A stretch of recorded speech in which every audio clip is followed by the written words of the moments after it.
Je ne sais pas si ça vous arrive d'être découragé. Est-ce que quelqu'un, parfois, de temps en temps, il est découragé dans la vie ici? Les enfants? Ah, de temps en temps, vous voyez comme l'inconscient des enfants, j'ai dit, oui, les enfants, ils te découragent parfois, mais oh, il ne fallait pas le dire, je sais, j'allais le dire, non, il avait dit de temps en temps. Alors, oui, et dans la foi, est-ce que ça vous arrive aussi d'être un peu découragé? Si, ça vous arrive aussi? Moi, ça m'arrive d'être découragé. Ça m'arrive, et c'est vrai qu'à la base, je suis quelqu'un, bon, je ne vais pas me jeter des fleurs, mais je suis assez dynamique, je suis assez joyeux, mais il y a des moments dans lesquels je me sens malmené. Je me sens un peu comme si je suis en train de me lancer dans un élan et je sens qu'on me bouscule, qu'on me laisse pas avancer, qu'on me pousse vers l'arrière. Un peu comme Alain en train de prêcher, le pauvre Alain, et que, pauvre, hein? Pour ceux qui étaient là, il se souvient, hein? Parfois, oui, le dos, il se souvient. Mais c'est vrai que parfois on est découragé. Et c'est quelque chose qui me travaille depuis un moment. Parce qu'on a fait le royaume, et pendant qu'on a partagé le royaume des cieux, le royaume de Dieu, j'ai vu que beaucoup de membres d'église, de mes communautés, s'étaient découragés. Ils s'étaient malmenés. Il y avait quelque chose qui l'arrivait et je ne comprenais pas très bien quoi. Et permettez-moi de vous raconter une petite histoire. Évidemment, ce n'est pas une histoire qui est vraie. On raconte que le diable, il était en train de vendre tous ses instruments. Il avait dit, je prends la retraite. Je n'ai plus envie de travailler, donc je vais prendre la retraite. Et il a dit, bah, tout ce que vous voulez, venez prendre mes instruments. C'est une histoire, rappelez-vous, ce n'est pas vrai, n'ayez pas peur. Et donc il dit, vous prenez tous les instruments. Et donc il vient, il prend un instrument là, il prend des péchés par ici, d'autres types de péchés par là. Et dans un moment, il avait un vieil outil, et tout le monde, il a dit, et ça, combien tu le vends? Et lui, il a dit, ça, je ne le vends pas. Il dit, non, mais attends, mais je te donne tout. Je suis prêt même à te donner mon âme, mais je vous sers là. Et le diable, il dit, non, je ne veux pas te la donner. Et donc, la personne, très inquiète, il dit, mais attends, mais pourquoi? Pourquoi tu ne veux pas me la vendre? Je suis en train de te dire que je vais tout te donner. Parce que ça, c'est mon instrument le plus puissant. Il a dit, ah bon? C'est le découragement. Et ce soir, ce que j'aimerais partager avec vous, c'est qu'il y a quelqu'un qui a un outil que c'est précieux pour lui. C'est le découragement. Quand toi, tu es en train de marcher vers une direction, quand toi, tu te lances à faire quelque chose, bah, parfois, tu es malmené, mais tu reviens dans le chemin. Et tu es malmené et tu reviens dans le chemin. Le problème, c'est que parfois, on est tellement bousculé, on se sent tellement mal à l'aise que finalement, on se décourage. Parce qu'on dit, on ne va jamais y arriver. Ça vous arrive ou pas? Alors, permettez-moi de vous donner un exemple. Parce que le premier outil, le premier instrument que l'ennemi il va utiliser, c'est le découragement pour moi. Il y a un deuxième découragement, un deuxième outil. Je pourrais avoir deux garçons. Ça, on va improviser ici, on va faire des freestyle. Deux garçons. Vous voulez que je fasse les doigts comme ça? Allez, deux gars. Vous n'allez rien, je ne vais rien vous faire. Allez, voilà. Bien parce que c'est moi. Merci beaucoup, Jean-Christophe à ma gauche, Quentin à ma droite. Alors, regardez. Nous, pendant toute la semaine, on a parlé de l'unité. Pendant le week-end spirituel, on a parlé de l'unité. Donnez-vous la main. Donc, on a parlé d'unité. Vous voyez? Mais eux, ils vont rester unis. Mais moi, d'une manière ou d'une autre, je vais représenter justement le deuxième instrument, la division. Et donc, qu'est-ce que je vais faire? Je vais essayer de séparer. Et vous voyez, le lien, il n'est pas solide. Donc là, maintenant, tenez-vous fort. Voilà. Donc, je vais essayer de... Oh, pardon, je l'ai cassé. Vous voyez? Bien. Ce que je vais vous dire, c'est que l'ennemi, il va essayer de séparer, de mettre les doigts dans les yeux, de mettre les doigts dans le nez. Vous voyez, imaginons que ça c'était un couple, les amis. C'est la même chose. Il va essayer de tout faire pour petit à petit séparer et dire, bah, je vais passer là, tu vois. Et diviser. C'est le but de l'ennemi depuis qu'il a commencé le monde. Il a essayé de séparer Adam et Ève et dans un moment de distraction, paf, il attaque Ève. Oui ou non? C'est la même chose qu'il a fait. Donc l'ennemi, il va utiliser premièrement le découragement et deuxièmement la division. Alors maintenant, tenez-vous Comme ça, serrez les coudes. À votre avis, ça va être plus facile ou plus difficile là? Vous voyez, là, si je vous me mêlez, j'essaye de faire force. Attends, sinon je ne vais pas pouvoir respirer. Vous voyez que ça tient bon, quoi. Vous voyez d'où il vient cette expression de serrer les coudes? Parce que si on est ensemble, bah, le découragement, il va être plus faible. Je sais, tu tiens? Je tiens? Laisse-toi tomber. Vous voyez la différence?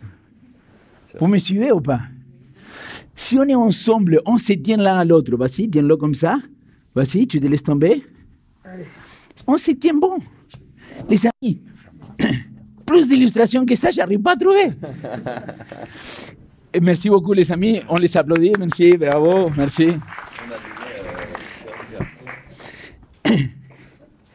L'ennemi, il va essayer de te décourager et te diviser. Et là, maintenant, je rentre dans un sujet important. Pourquoi? Parce que je vais mettre en lien la division et le découragement. Et pour cela, j'aimerais vous lire un texte biblique. Luc, chapitre 22, verset 31. Simon, Simon,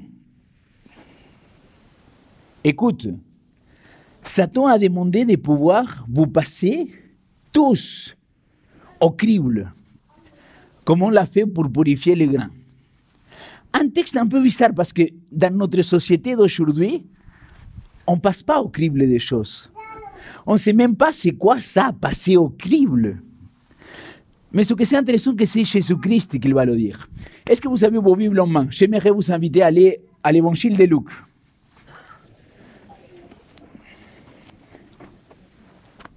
Luc chapitre 22.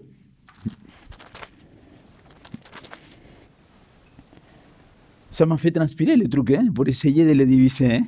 Vous avez vu comment ça tenait bien? Luc 22. L'évangéliste est là, il va enregistrer les derniers temps de Jésus-Christ sur terre. C'est le complot contre Jésus, Jésus qui prépare la Pâque et tout ce qui va se passer. Ensuite de cela, vous allez trouver que Jésus, il va parler, que Pierre, il va le régner. Mais avant qu'il ait dit qu'il allait le régner, selon Luc, il a dit ces versets-là. Simon, Simon, écoute, Satan t'a demandé de pouvoir vous passer tous au crible, comme on le fait pour purifier les grains. Je ne sais pas si vous connaissez cette peinture-là. On va faire un peu d'art ce soir. De Gustave Courbet. Vous connaissez ou pas du tout? C'est une peinture de 1800. Et c'est une peinture faite à l'huile dans laquelle le peintre Courbet, il essayait d'identifier, d'expliquer comment il était la société, la passation qu'il avait. Le travail qui s'est fait au crible, donc le crible, c'était ces petits trucs ronds que vous voyez là. On mettait les grains et on faisait comme ça, on le jetait vers là-haut. Le vent soufflait et il amenait toutes les mauvaises choses. Ou bien, on tombait tout ce qui n'était pas nécessaire. Et il restait seulement les bons grains. De l'autre côté, on voit une machine qui commence à le faire. Et de l'autre côté, on voit une feignante qui ne veut rien faire. Quelque part, Jésus, il a dit, le Satan, il a demandé de vous passer au crible. En espagnol, le mot pour moi, il a beaucoup plus de sens. Zarandeo, parce que c'est quelque chose qui est très connu dans le peuple, dans l'église. Pourquoi? Parce que quelque part, tu es bousculé. Et Pierre, il va tirer une leçon très importante de cela. Et regardez la première leçon qu'il va tirer. 1 Pierre, chapitre 5, versets 8 et 9. Vous me suivez? Oui, Léo. Soyez sobres, restez éveillés. Votre ennemi, l'esprit du mal, est comme un lion qui rugit. Il va partout et cherche quelqu'un à dévorer. Résistez-lui en restant solide dans la foi. Vous le savez, dans le monde entier, vos frères et vos sœurs chrétiennes souffrent comme vous. L'apôtre Pierre, il va utiliser cette image de lion. Est-ce que vous avez déjà vu National Geographic? Quelqu'un, il aime bien National Geographic? Je kiffe ça. Mais est-ce que vous avez vu comment ils fonctionnent les fauves? Les fauves, les lions, les guépards et n'importe quel autre fauve, quand ils vont chasser, c'est pas qu'ils vont attaquer tous les troupeaux. Ils sont très malins. Qu'est-ce qu'ils font? Ils vont diviser les troupeaux. Ils vont les chasser d'un côté vers l'autre côté. Pourquoi? Afin d'isoler le plus faible. Vous m'avez suivi jusqu'à maintenant? Pourquoi ils voulaient isoler? Parce qu'ils savent que c'est un proie facile. Et maintenant, amène-le dans un langage chrétien et spirituel. Pourquoi l'ennemi, parfois, il vous divise? Pourquoi il veut te décourager? Parce qu'il sait que si tu es découragé, tu vas t'isoler. Et si tu es isolé, tu es tout seul chez toi. Et quelque part, il profite de ces instants-là pour attaquer. C'est pour ça que quand un couple, il n'est pas ensemble, et chacun il fait sa life, désolé les amis, mais on est des proies faciles. J'ai beaucoup moins de chances dans ma vie de tomber si ma femme elle est à côté de moi. Par contre, si ma femme elle est ici et je suis de l'autre côté, l'ami, ça va être dur. Tiens-toi bon. Vous comprenez ce que je suis en train de dire? Mais dans la vie chrétienne, je me rends compte que l'ennemi il essaye de nous isoler, de nous mettre à part. Pourquoi? Pour nous attaquer. Et là, Pierre il nous dit, soyez sobres, restez éveillés. Ne pense pas que tu es fort, mais au contraire, reste uni dans la prière. Et maintenant, j'aimerais aller à un deuxième texte qu'il a dit. Et c'est 1 Pierre 4, 12 et 13. Il dit, amis très chers, vous êtes dans le feu de la souffrance. Ne soyez pas surpris. Ce n'est pas étonnant. Et écoutez ce qu'il dit Pierre, la leçon qu'il tire. Ce feu va vous montrer ce que vous valez. Si vraiment vous participez aux souffrances de Christ, soyez joyeux. Alors, quand vous verrez sa gloire, vous serez également heureux et plein de joie. C'est vrai que mon thème d'aujourd'hui, il n'est pas le plus joyeux du monde. Je suis conscient. Mais c'est pour nous faire prendre conscience de quel est le vrai combat. Parce que pour moi, en tant que Léo, mais en tant que pasteur et en tant que chrétien, on ne comprend pas quel est notre vrai combat. Souvent, on pense que mes combats, c'est contre mon collègue, ou contre ma femme, ou contre ma soeur, ou mon frère. Mais en réalité, ce n'est pas le vrai combat là. Le vrai combat, c'est que quelqu'un, il veut met la division pour nous séparer. Quelqu'un, il veut qu'on soit divisé. Pourquoi? Parce qu'on est isolé. Et quand tu es isolé, tu vas te décourager. Et quand tu vas être découragé, il n'y a personne pour t'élever. Au commencement de notre union avec l'Église francophone, le dernier week-end d'août, avec Nicolas, on a utilisé ce texte-là. Vaut mieux être deux, parce que si l'un tombe, l'autre le relève. Par contre, quand tu es tout seul, quand tu es seul, mon ami, tu deviens un proie facile. Et c'est pour ça que l'ennemi, au sein de l'Église, au sein des familles, il veut semer la division. Vous voyez ce que je veux vous dire, c'est que tant que nous, on n'est pas conscients de l'importance qu'il y a de rester unis, on va être découragé. C'est la vie, mon ami. Tant on va vivre ici sur terre, on va être découragé. L'important, c'est que mon frère ou ma soeur, il soit là aussi pour me tenir quand je vais tomber. Et que quand, à mon tour, ma soeur ou mon frère, il tombe, que je puisse le tenir. C'est là le secret de l'union. Et Jésus-Christ, il le prévient à Pierre en lui disant, « Hé Simon, ne sois pas bête, écoute-moi ce que je vais dire. Entends, c'est ce que ça veut dire Simon, entends mes paroles. » Pourquoi? Parce que le diable, il va vous secouer. Le diable, il va vous bousculer. Il va passer au crible, mais je vais me servir de ça pour que tu sois purifié. Par contre, c'est l'épreuve. Et là, dans l'épreuve, il faut tenir bon. Et pour tenir bon, il n'a rien de meilleur qu'avoir une équipe avec lui. Permettez-moi d'aller à la 12e partie de ce verset de Luc. Jésus lui allait dire, « Mais j'ai prié pour toi. » Amen là. Hein? C'est Jésus qui prie pour ses disciples. On l'a vu en Jean 17, mais là on le voit.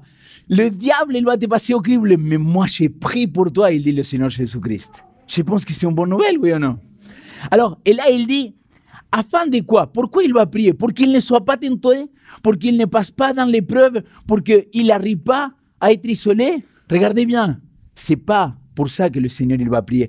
Il dit, et j'ai prié pour toi afin que la foi ne vienne pas te manquer. Et quand tu seras revenu à moi, fortifie tes frères. Réfléchissez à Pierre. Contexte, il allait le régner. Quelques versets après, il lui dit, Seigneur, moi avec toi jusqu'à la mort. Et le Seigneur, il lui dit, avant que le coq il chante, 3 fois tu vas me régner. Est-ce que le Satan il a passé au crible, oui ou non? Quand il va le suivre dans la croix, qu'ils sont en train de faire le jugement, les évangiles nous racontent que la 3e fois qu'il va régner le Christ, il va même dire des gros mots contre Jésus. Il va donner des injures, justement, pour dire, je ne le connais pas et arrête de m'embêter. Et il part. Est-ce que vous vous rappelez ce que Jésus-Christ il a dû faire avec Pierre? Il va devoir revenir. Il va devoir refaire un miracle. Il va dire, Pierre, ne reviens pas en arrière, ça ne sert à rien. Moi, je t'ai appelé. Et l'appel que je t'ai fait, même si ta foi, il a failli sombrer, moi, je suis avec toi. Et vous vous rappelez qu'il jette le filet de l'autre côté? Et les 3 fois qu'il a nié, les 3 questions de Jésus, tu m'aimes bien, tu m'aimes bien? Oui, Seigneur, je t'aime bien. Et Jésus, la dernière fois, il a dit, ok, est-ce que tu m'aimes bien? Oui, je t'aime bien, Seigneur. Vous voyez que Jésus, il va prier pour que sa foi ne périsse pas. Et permettez-moi de rentrer. Je ne sais pas si vous avez regardé l'image qu'il est en haut à gauche dans l'écran. C'est une sorte de lune, n'est-ce pas? En réalité, c'est un éclipse. Et là, le mot que ta foi ne vient pas à te manquer, le mot à te manquer, c'est que ta foi ne s'éclipse pas. Et le mot éclepto en grec, c'est abandon, dispersion, disparition. Et c'est le même mot qu'il va donner éclipse. Mais qu'est-ce qu'il y a quand il y a un éclipse? C'est qu'il y a la lumière qui rentre et qu'entre-temps, il y a quelque chose qui s'interpose. On est d'accord, oui ou non? C'est ça un éclipse. Et lui, il va dire que ta foi ne s'éclipse pas. Dans la vidéo d'introduction pour le message de ce soir, j'avais dit, et quoi faire quand je suis découragé? Qu'est-ce que je dois faire? Attends, prie, loue pendant ce temps-là, parce que l'éclipse, il ne dure pas jamais. Peut-être ta foi, il est éclipsé pendant un temps, mais par la grâce de Jésus-Christ, le soleil, il va revenir, oui ou non? Et le soleil de justice, c'est Jésus-Christ. Vous voyez que le texte, il est en train de dire, « Hey, mon ami, je prie pour que ta foi, elle ne périsse pas, qu'elle ne s'éclipse pas. » Et quand toi, tu vas revenir, après avoir passé par ces moments de découragement, j'aimerais te dire, s'il te plaît, va encourager tes frères. Parce que quelque part, mes amis, c'est ce que Dieu nous appelle à faire. À rester unis. Et pour rester unis, on doit être conscient qu'il y a quelqu'un qui va nous diviser, qu'il va nous isoler pour qu'on devienne un proie facile. Je vous raconte un témoignage profond. Quand j'étais aux États-Unis pour faire la campagne d'évangélisation, je lui ai dit, Seigneur, si tu m'appelles à faire ça, je ne suis plus pasteur, je me dédiquais à ça dans la vie. Je ne m'en pas. C'est extraordinaire, quoi. C'est extraordinaire. Il n'avait pas de problème à régler d'église, il n'avait pas de comité. Le seul truc que je devais faire, je venais et tout le monde m'attendait pour que je parle. J'ai dit, gloire à Dieu, quoi. Mais surtout, pourquoi je l'ai dit au Seigneur, Seigneur, si ça tenait qu'à moi, je ferais que ça dans ma vie, c'est les rencontres avec les gens, quoi. Des gens de l'autre côté du monde, des gens que, évidemment, c'est en espagnol, parce que vous savez que mon English, il n'est pas good. Ah, vous voyez? Alors, j'arrive à l'église locale, je commence à connaître les gens. Je ne sais pas comment ils font les autres, mais moi, je voulais me faire ami de tout le monde, quoi. Et donc, je vais rencontrer les gens. Et je commence à rencontrer ces églises. Beaucoup de gens, donc c'était au nord des États-Unis, dans l'État de Washington, dans la ville de Seattle. Beaucoup de ces gens-là, des immigrants. D'ailleurs, samedi matin, je commence la prédication et je dis, est-ce qu'il y a des immigrants dans la salle? Et personne lève la main et se dit, ne vous inquiétez pas, je ne suis pas police. Et là, tout le monde éclate et tout le monde lève la main, quoi. C'était 100% des gens que c'était des immigrants, soit des Mexicains, des Guatemala, de Puerto Rico, de toute l'Amérique centrale, et il y avait quelques Sud-Américains aussi. Et dans cette soirée-là, j'ai rencontré beaucoup de gens. Et j'ai rencontré un couple qui, par la grâce de Dieu, il s'est baptisé le dernier samedi de la conférence d'évangélisation. Et cet homme-là, il m'a raconté son histoire. Lui, il avait connu l'Église à travers sa concubine, à travers sa femme. Et dans un moment, il commence à discuter, à échanger. Et il dit, « Pasteur, j'ai pensé que tout dans ma vie, il allait bien mieux maintenant. Mais à partir du moment que j'ai pris la décision de commencer à aller à l'église, c'était terrible, pasteur. Vous ne pouvez pas vous imaginer. J'étais bousculé dans tous les sens. Et finalement, pasteur, je me suis découragé. Mon papa, il m'a dit, si toi tu commences à aller dans cette église-là, tu n'es plus mon fils, tu ne reviens plus à la maison. Et d'ailleurs, pendant des années, ils ne se sont plus parlé avec son papa. Il me dit, on avait été ici aux États-Unis, on avait travaillé, on a créé des magasins, on était en train de faire une fortune, pasteur. Au Mexique, 3 fois, ils me sont kidnappés. 3 fois, ils ont essayé de venir avec des pistolets. J'ai dit, j'hallucine. Vraiment? Il me dit, avec des pistolets, pasteur. Un jour, ils m'ont fait, avec la pistolet, ils m'ont mis la tête comme ça, et la balle, il a passé par ici. Regardez la cicatrice. C'est waouh. Il me dit, mais pasteur, j'ai commencé à comprendre que j'étais dans la bonne voie. J'ai dit, ah bon, pourquoi? Il m'a dit, parce que quand j'ai commencé à donner ma vie à Jésus-Christ, quand j'ai commencé à aller à l'église, je voyais qu'il y avait des épreuves qui venaient de plus en plus. Et je me suis dit, attends, mais c'est pas normal que je suis découragé comme ça. Cet homme-là, quand il a pris la décision d'épouser sa femme, qu'il avait 12 enfants, on dit à son enfant qu'il va avoir un cancer. Il avait une leucémie. Vous vous rendez compte? En 3-4 ans de vie, cet enfant-là, je l'ai rencontré, miraculé de Dieu. Miraculé de Dieu. Et là, cet homme-là, petit comme ça il était, il m'a dit, mais maintenant, rien ne va m'empêcher à prendre ma décision d'aller au baptême samedi prochain. Et il m'a dit, peu importe, pasteur, si aujourd'hui j'ai dévié mon regard, si je me suis détourné, si je me suis découragé, pasteur, je suis convaincu que c'est la volonté de Dieu que je donne ma vie à lui. Je me dis, waouh! Vous comprenez pourquoi je vous disais que je passerai ma vie à faire que ça, quoi? Parce que là, pendant cette semaine-là, j'ai compris encore une fois, l'ennemi, il veut nous décourager. Et pour nous décourager, il va nous diviser, il va nous séparer, il va nous isoler et on va devenir un proie facile. C'est pour ça que Pierre, il va dire, restez bon. Et même si ta foi, elle s'éclipse, ne désespère pas, mon ami, parce que le soleil, il va revenir. Et le soleil de justice, c'est Jésus-Christ qui veut venir dans ta vie. Alors, je sais qu'on a passé par des épreuves. Je ne peux pas vous raconter la vie de chacun.